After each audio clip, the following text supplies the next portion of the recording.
Jesus é o apóstolo do Pai, ele veio de lá, do céu, ele é o Filho eterno, que está junto do seio do Pai desde toda a eternidade, Deus de Deus, luz da luz, Deus verdadeiro de Deus verdadeiro. Ele veio para nos contar a verdade, porque nós estávamos e estamos escravizados por Satanás. E a escravidão que Satanás realiza em nós não é através de correntes materiais, mas é através de ideias perversas, na qual nós nos amarramos. Então, meus queridos, você quer saber o que está fazendo nesse mundo?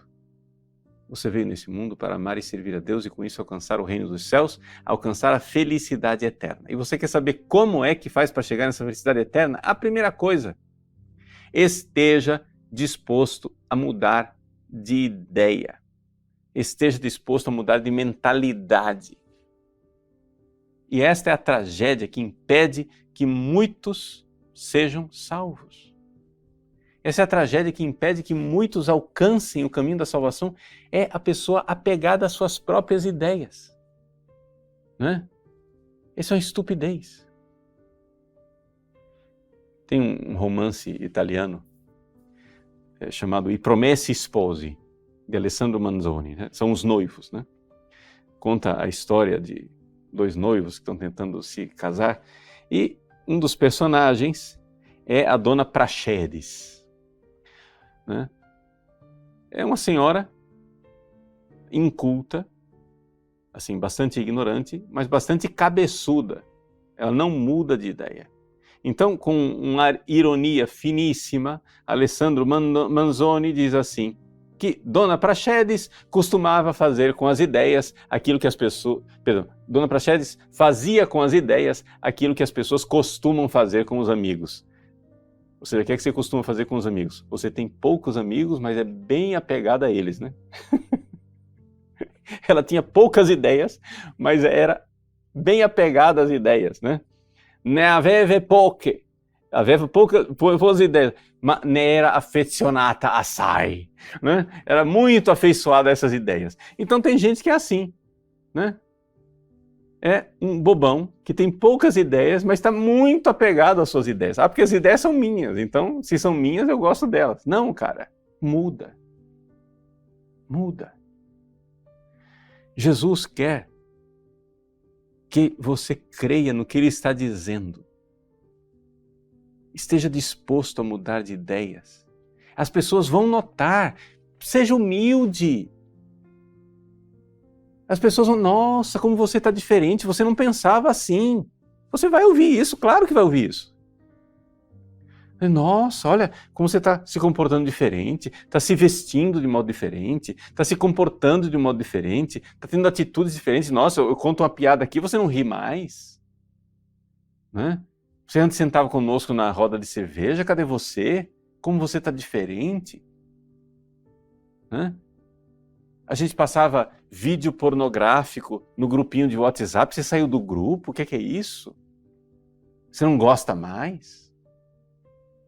E assim por diante. Gente, isso estou fazendo aqui exemplos grosseiros. Exemplos grosseiros. Mas existem exemplos mais sutis. Onde as pessoas ficam afeiçoadas a ideias simplesmente para não ser rejeitado pelo grupo. Né? Porque é a tal do peer pressure, né? Ou seja, a pressão do grupo. Mas a gente em teologia moral, chama isso de respeito humano. Você quer mais agradar as pessoas que estão ao seu redor do que agradar a Deus.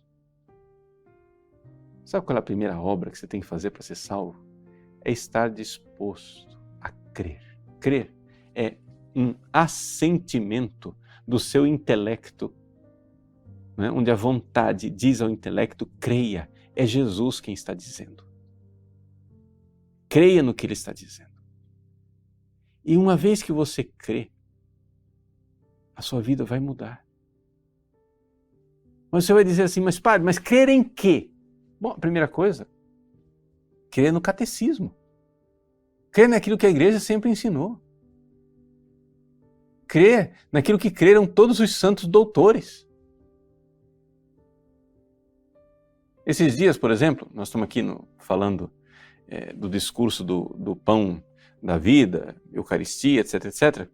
Esses dias está um grande debate a respeito da missa, né? A missa antiga, a missa nova, a missa de Paulo VI, a missa de Pio V, etc, etc. Gente, é o seguinte, eu não vou entrar aqui em discussões a respeito de disciplina e leis, mas eu vou entrar aqui naquilo que é o óbvio e que é a realidade, que é o seguinte: ou a missa que nós celebramos hoje é a missa que todos os santos celebraram ao longo de todos os séculos, ou então nós somos uma outra religião. Vejam, eu estou dizendo isso porque eu celebro todos os dias a missa no missal de Paulo VI, que é o missal que foi promulgado em 1969. Essa é a forma como eu, normalmente, ordinariamente, diariamente celebro a Santa Missa. Só que acontece o seguinte: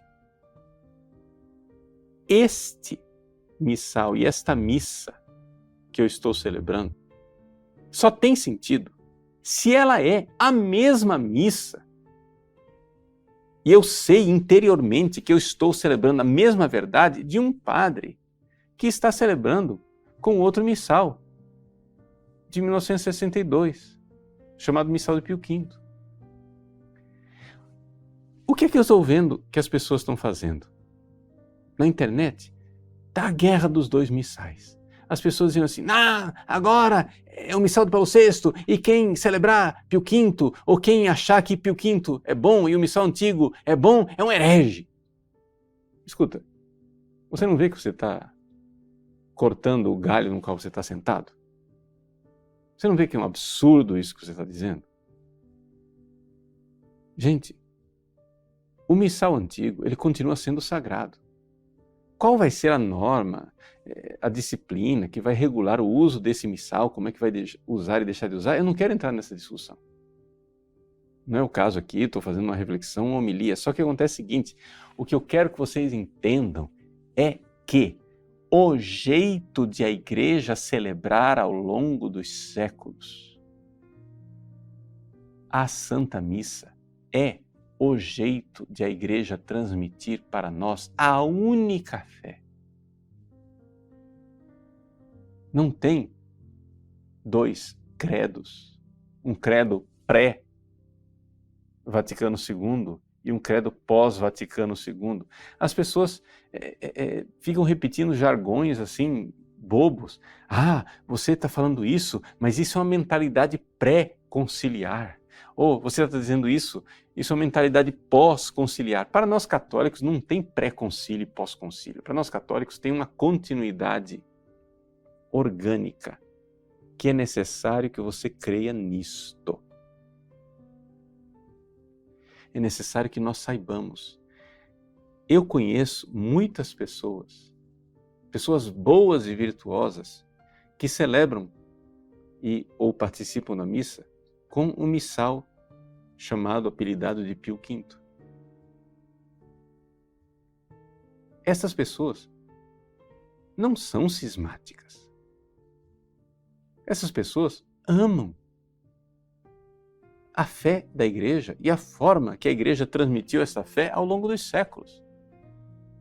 E isso tudo, gente, é precioso para nós que celebramos o missal recente de Paulo VI ordinariamente. Isso é precioso. Por quê? Porque isto, se nós olhamos com estima, com carinho, como sagrado isto que é feito na liturgia antiga, então tem sentido a liturgia nova. Porque nós temos a consciência de que estamos celebrando a mesma coisa. Mas se você não tem outra coisa a fazer na vida, a não ser agora ficar escarnecendo daquilo que é sagrado e que a igreja venerou ao longo dos séculos, meu irmão, eu só posso dizer que você está muito equivocado. Está muito errado isso daí. Veja, nós temos que estar dispostos a mudar de opinião. Eu dou aqui o meu testemunho pessoal. Eu fui educado, durante todo o meu período de seminário, para uma fiel e devota execução do missal de Paulo VI. Quando eu era diácono, lá em Roma, eu fui diácono durante 2 anos, eu fui educado pessoalmente pelo cardeal Virgílio Noé, que foi cerimoniário de Paulo VI. Ele tinha uma visão muito, precisa e fiel da execução do missal de Paulo VI. E eu aprendi isso. Só que acontece que eu fazia uma coisa que o cardeal Virgílio Noé nunca fez. Eu, por mania de imitação, feito papagaio, vendo que outras pessoas escarneciam e falavam: olha, a missa de Pio V, olha como ela é desse jeito, é assim, tem não sei quantas cruzes, não sei quantas reverências, não sei quantos ritos, etc, etc. Eu escarnecia. E eu vejo que eu estava errado.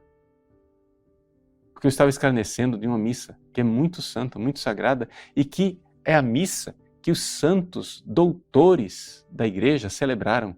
É a missa que santos místicos da igreja celebraram. E que a missa que eu celebro no missal de Paulo VI só faz sentido se ela é a continuação daquela missa. Em que medida ela é ou deixa de ser, se é necessária uma reforma da reforma ou não, isso daí é uma coisa que a gente pode deixar para debater no outro horário, noutra ocasião. Mas o que nós precisamos entender, gente, é que para celebrar a missa nós precisamos ter fé. Para nós termos acesso ao pão da vida descido dos céus, a primeira obra que Jesus pede para nós é crer. E nós temos que crer naquilo que é a fé da igreja de sempre. Então, fica aqui esta exortação. Não é um convite, não. É uma exortação. Eu digo isso como um padre que recebeu da igreja a missão de pregar a verdade. Uma exortação. Meus queridos filhos e filhas, a obra que Deus espera de nós é crer. Crer na fé que recebemos dos apóstolos, que foi transmitida ao longo dos séculos e que foi ensinada por todo o magistério da igreja e os seus santos doutores de forma contínua e orgânica. Esta fé está contida não só no catecismo, não só nas definições conciliares, mas na forma tradicional de a igreja celebrar. E nós precisamos fazer todo o nosso esforço para continuar celebrando neste mesmo espírito, sob pena de não estarmos em continuidade com aquilo que é a Igreja de Cristo. Então, qual é a obra que nós precisamos realizar? Nós precisamos crer, em primeiro lugar. Na semana que vem, o Evangelho vai continuar esta reflexão, nos falando mais especificamente da Eucaristia, o pão vivo descido do céu, que é a carne de Cristo, o corpo de Cristo que é dado para nos alimentar. Mas não pode ter acesso a este santíssimo sacramento da Eucaristia quem não tiver primeiro parte na Igreja de Cristo, como membro da Igreja de Cristo, crendo as mesmas coisas que creram os santos ao longo dos séculos e que a Igreja, no seu magistério perene, nos ensina sempre. Rezemos pela unidade da Igreja, rezemos pelo Santo Padre, o Papa Francisco, rezemos pelos seus conselheiros, rezemos por tantos fiéis que nesses dias têm sofrido e sofrido muitíssimo numa espécie de angústia, sem saber o que fazer para continuar crendo naquilo que a igreja sempre creu. Nós, de nossa parte, devemos rezar, ajudar e estar unidos, numa unidade cheia de caridade, porque é a caridade de Cristo. Como nós dizemos no início da missa de Paulo VI, o amor de Cristo nos uniu. Deus abençoe você. Em nome do Pai, e do Filho, e do Espírito Santo. Amém.